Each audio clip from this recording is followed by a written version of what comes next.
Welcome one and all to a quick look at the beta for Gears of War 4. Yes, Xbox players now have a chance to return to the land of Phoenix. This time not Marcus, but his son, left to defend the rights of humanity against a new inbound threat. And under the control of the Coalition, Microsoft's own studio that have been put together specifically to manage the IP that they now own, bought from Epic, this could be one hell of a title for Xbox players and most likely Windows 10 players near launch, as everything shifts across to a unified platform and the impending new console. We'll see what E3 delivers. But I digress, and we need to stick on course with Gears. Now here we're looking at the multiplayer, not the single player, which is still targeting 1080 and 30 frames per second. The multiplayer targets 1080 and 60 frames per second. My personal choice is on the Xbox One. This probably needs to be dropped to 900p 30 and possibly 960 on the multiplayer, but I'll come to that in a moment when I go through my thoughts on the beta. This is definitely a beta, mind. There's obvious signs of very heavy cutbacks on this for performance, and the game doesn't perform as you would expect a fully released game, because it isn't, so I'm not going to dwell too long on performance because it's completely pointless. Presented with 3 maps for the beta, the Dam, Harbour and Foundation, they're not likely to win any prizes for the most groundbreaking multiplayer format you've ever seen in games, and certainly in terms of effects they're not really pushing the boat out here, but I'll come to those points in a second. But what are we looking at in terms of gameplay? Well, obviously a very familiar Gears style. It has lost none of the effort from the previous games. With it being very similar and based on the Gears remake and obviously Gears 3 multiplayer, it feels familiar when you pick it up, but there have been some changes so far that we can see in this early beta, and there may be more to come in the final game. There is a talk coming on the 24th from the team about the multiplayer and some of the options available to us. You basically get multiplayer here. You can play online in a co-op against bots, or you can play 2 different multi-match modes. Plain old team deathmatch, where you run around and kill everyone until all your respawns are gone, or theirs are, and you win or lose the game. And the other one is dodgeball. Now this plays very similar to Team Deathmatch, except when you die you stay dead, and the basis is you have to kill other members of the team, and that then gives you a timer so that the first person out gets respawned back into the game, which can give you very quick games if you have a bad team, or give you very long games if both teams ebb and flow across who's winning and who's losing, which is quite good, and it's certainly my preferred game mode so far of the beta that I've played. And I have enjoyed the 3 maps, although like I say, none of them really stand out and feel instantly like updates or alterations on previous Gears maps themes. This is not a bad thing, but I'm sure there's more to come. In terms of the previous remake, it doesn't really look that much better, and in fact, if we're being honest, it actually looks worse.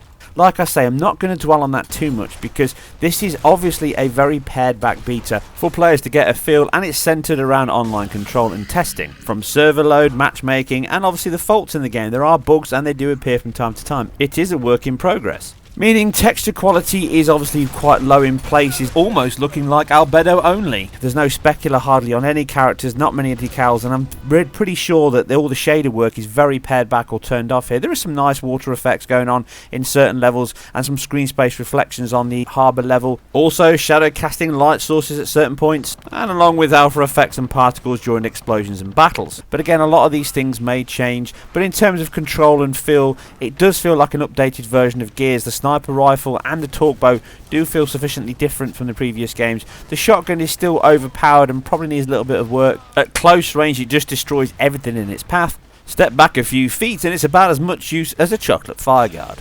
What is nice about the game is the fact that it's obviously a native 1920 by 1080 and a 60 frames per second, and in terms of performance it handles it pretty well. In terms of where we are with a beta this early stage, it does get a bit of tearing at the top sections or top third. It can go a little bit lower occasionally, but this doesn't really intrude too much, and it will dip to around the high 40s on occasional points and some long stutters and hangs, but again there's a lot of work to do. So in terms of overall performance, it's actually pretty solid for something that's about 6 months away from release. But in terms of visuals, it's not really going to impress anyone at this point, and that's really not the aim of this beta at all. One of the big strengths of the beta and the game so far is the image quality, which is incredibly clean. On all levels, in day and night, it doesn't really have any issues with aliasing or shimmer at all.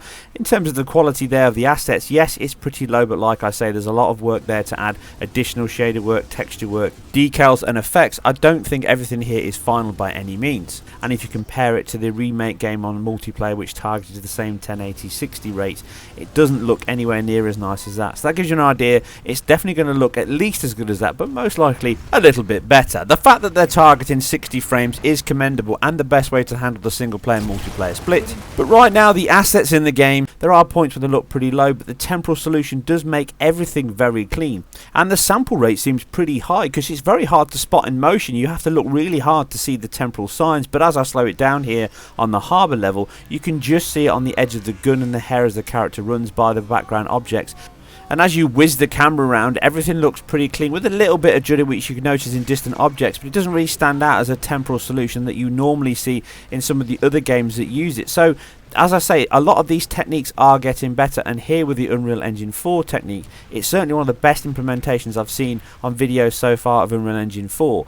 But it has a long way to go, I think, to reach the level of what was achieved in Unreal Engine 3. Now, this doesn't mean that it's impossible in Unreal Engine 4, that's pointless. An engine is an engine, it's all about the artist's design, and obviously the technical artists working together to create the best looking techniques. But in terms of what we're seeing here, the single player, I think, is where everything's going to really push the boat out. But I would like to see them possibly drop the remit for 1080 here and knock it down to 900p.